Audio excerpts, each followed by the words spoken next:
जय श्री श्याम एवरीवन। तो आज की वीडियो में बात करने वाले हैं 2024 के सीए फाउंडेशन के अकाउंट्स के इंपॉर्टेंट टॉपिक्स विद आसान टॉपिक कौन कौन से हैं। तो चलिए वीडियो को शुरू करते हैं विदाउट एनी वेस्टिंग टाइम। अब सबसे पहले मैं बात करूं तो सबसे आसान टॉपिक बीआरएस, ओल्ड स्कीम में भी था, न्यू स्कीम में भी है। बच्चे इसे 11th में पढ़ चुके होते हैं और बहुत ही आसान टॉपिक होता है। 11th में भी आसान लगा था तो यहाँ तो आसान लगेगा ही। तो हर बार क्वेश्चन देखने को मिलता है 5 से 8 नंबर का। तो आप ये इस बार भी अभी आपका चैप्टर जो है न्यू स्कीम में भी है, तो ये आसान टॉपिक है। बिल ऑफ एक्सचेंज ये भी बच्चे पढ़ के आ चुके हैं 11th 12th के अंदर। यहाँ पर एकोमोडेशन वाला थोड़ा सा पॉइंट बच्चों को थोड़ा सा दिक्कत देता था, बट बाकी चैप्टर बहुत आसान है और एकोमोडेशन एक बार समझ आने के बाद वो भी आसान हो जाता है। इससे भी हमेशा क्वेश्चन इसकी जो वेटेड एवरेज कहूँ मैं वो 5 से 8 नंबर की आती है। Rectification of error 11th class में बच्चों को थोड़ी सी दिक्कत देता था, बट अब सीए फाउंडेशन आते आते आपके दिमाग का लेवल थोड़ा बढ़ चुका है, तो रेक्टिफिकेशन ऑफ एरर अब आपको आसान लगता है क्योंकि अब इससे ज्यादा टफ टॉपिक आप पढ़ के आ चुके हैं। तो रेक्टिफिकेशन ऑफ एरर भी एक आसान टॉपिक है, इंपॉर्टेंट टॉपिक है। इसके अलावा अब ये जो इस बार नई स्कीम में ऐड हुए हैं ये वो तीनों chapter redemption of debenture, redemption of preference shares. Sir अभी आप कह रहे थे कि हमें आप इजी टॉपिक बताओगे, वो जो इंपॉर्टेंट भी है। अब आप कह रहे हो कि इंटर में हुआ करते थे, फाउंडेशन में आ गए, फिर ये आसान कैसे होंगे? तो ये तो टफ हो गए बेटा। इंटर के अंदर भी आसान थे और फाउंडेशन के अंदर भी आसान ही है ये। अगर आपको थोड़े बहुत बेसिक्स आते हैं तो ये चैप्टर बहुत आसानी से समझ आ जाएंगे।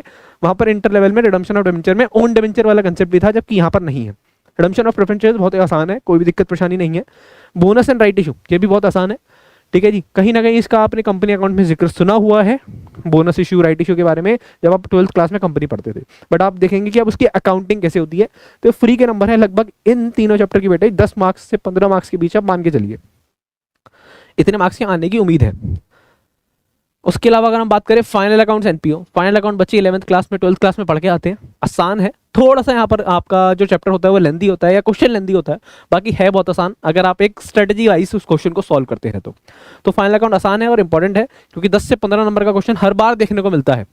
एनपीओ अगर आपको फाइनल अकाउंट समझ आ गया है तो एनपीओ भी समझ आ जाएगा। सिर्फ एक सब्सक्रिप्शन की एडजस्टमेंट और कंज्यूमर की एडजस्टमेंट नहीं होती है, बाकी सब आसान है। तो 10 से 15 नंबर का टॉपिक, अब मेरे को इंपॉर्टेंट टॉपिक भी बताने हैं, तो ये वाले टॉपिक आसान है अगर आपको थोड़ी बहुत अकाउंटिंग समझ आने लगी है तो।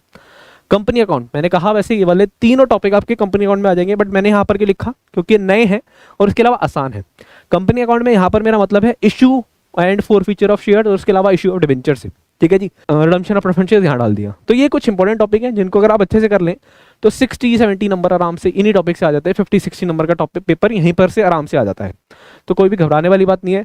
तो आप इन टॉपिक से स्टार्ट कर सकते हैं अपनी 2024 की पढ़ाई, ठीक है जी। तो चलिए ऐसी ही नई नई इन्फॉर्मेटिव वीडियो जानने के लिए बने रहिए हमारे चैनल से। मिलते हैं नेक्स्ट वीडियो में। वीडियो को ज़्यादा से ज़्यादा लाइक करिए और दोस्तों तक पहुंचाइए इस वीडियो को। Thank you so much. जय श्री श्याम।